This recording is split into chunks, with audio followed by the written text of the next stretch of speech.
এক গ্রামে ছিল করিম নামের এক লোক। তার একটা বড় আম গাছ ছিল। গাছ ভর্তি টসটসে আম। গ্রামের ছেলেপেলেরা রোজ রাতে গাছে উঠে আম চুরি করে খেত। করিম খুব রেগে গেল। একদিন সে ঠিক করল, আজ আমি চোর ধরব। তাই রাতে সে গাছের নিচে লুকিয়ে থাকল। মধ্যরাতে দুজন ছেলে গাছে উঠল। একজন বলল, দোস্ত, আজকে যত আম পাবো সব খামো, করিমকে কিছুই দেব না।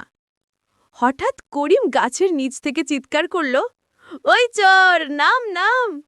ছেলেরা ভয়ে গাছ থেকে লাফ দিল, কিন্তু মাটিতে না নেমে সোজা করিমের গায়ের উপর পড়ল। করিম চিৎকার করে উঠল, বাঁচাও, চোর ধরতে গিয়ে আমি চোরের নিচে চাপা পড়লাম। গ্রামের লোকজন দৌড়ে এসে দেখে করিম মাটিতে পড়ে আছে আর চোরেরা তার উপর বসে আছে। সবাই হাসতে হাসতে লুটোপুটি খেয়ে গেল। মজার দিক হলো, চোর ধরতে গিয়ে চোরের নিচে পড়ে নিজেই ফেঁসে গেল করিম।